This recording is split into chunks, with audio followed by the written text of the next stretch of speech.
Cité maritime par excellence, La Rochelle s'impose cette année comme une évidence pour la remise des prix des Mémoires de la mer 2018. Organisée conjointement par le Centre international de la mer, la Corderie royale et l'association Hermione Lafayette, cette manifestation récompense depuis 13 ans des auteurs de livres, de bandes dessinées et de films qui racontent les mondes de la mer. Et puis c'était curieusement une édition où on s'est trouvé plongé dans l'univers de la pêche. Peut-être parce que l'Encan y prédisposait, mais en plus les lauréats des différents prix avaient beaucoup de choses à dire sur la pêche.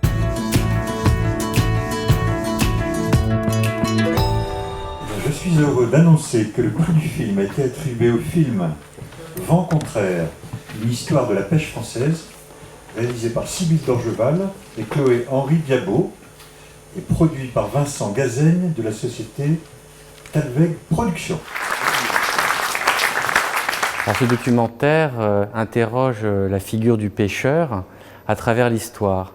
En fait, il m'a été proposé par deux réalisatrices qui ont pas mal travaillé sur le thème de la mer et qui ont souhaité comprendre pourquoi, à notre époque, on présente aujourd'hui plus souvent le pêcheur comme un pilleur des océans ou comme un pollueur, et comment on en est arrivé là. Mais là, c'est remarquablement servi parce que le parti pris des réalisateurs a été d'interroger des témoins dont la parole sonne juste. Au fond, ce sont des pêcheurs, des armateurs, des gens de mer qui nous racontent ce qu'ils ont vécu, qui expliquent pourquoi ils en sont là, et on comprend tout. Il y a eu ce qu'il y a eu, il y a eu la casse qu'il y a eu, c'était incroyable, quoi. Il nous a tous scotchés. Et il nous a tous scotchés d'abord par les images. C'est-à-dire que les réalisateurs sont allés fouiner dans les archives et qui nous ont restitué cette époque où j'étais proche du pouvoir politique et en charge des affaires de la mer. Et j'ai compris ce soir qu'on était passé un peu à côté de la plaque dans certains domaines. Ce qui est très singulier, c'est que pour une fois, sur ce film-là, il y a eu une majorité quasi absolue et spontanée.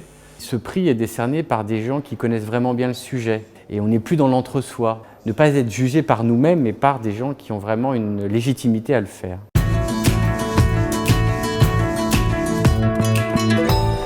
Alors, le prix littéraire de l'année pour les Mémoires de la mer est attribué à Marie-Hélène Fressé pour l'Eldorado polaire de Martin Frobisher.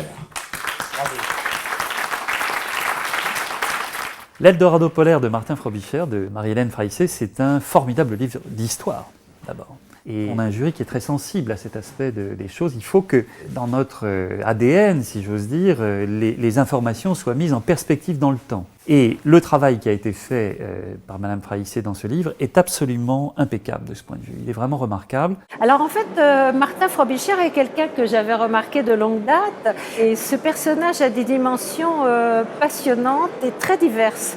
Donc c'est un marin du XVIe siècle et il est de cette époque où l'Angleterre, puisque c'est un Anglais, commence à s'intéresser, mais c'est vraiment les tout débuts, à l'horizon maritime.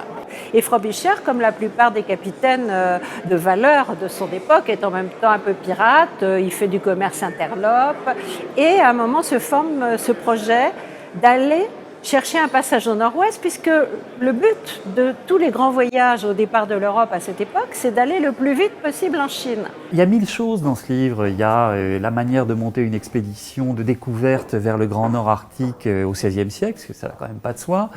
Il y a la rencontre avec les populations inuites à cette époque où les gens ne se connaissent pas vraiment.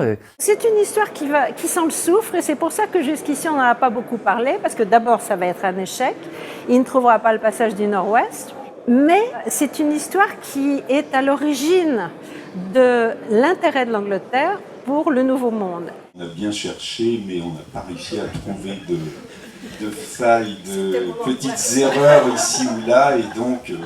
Bon, on était un petit peu frustrés, mais c'est vraiment très très bien.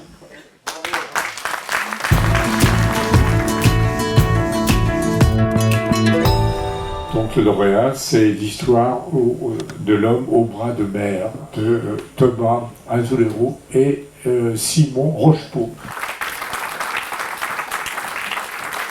L'homme au bras de mer, c'est une bande dessinée, on appelle ça aussi un roman graphique parce qu'il y a énormément de didascalie, c'est-à-dire hors dialogue, quelque chose de très écrit finalement, plus proche du roman que de la bande dessinée on va dire. C'est une histoire dont le point d'orgue s'est déroulé en 2009 dans les eaux somaliennes.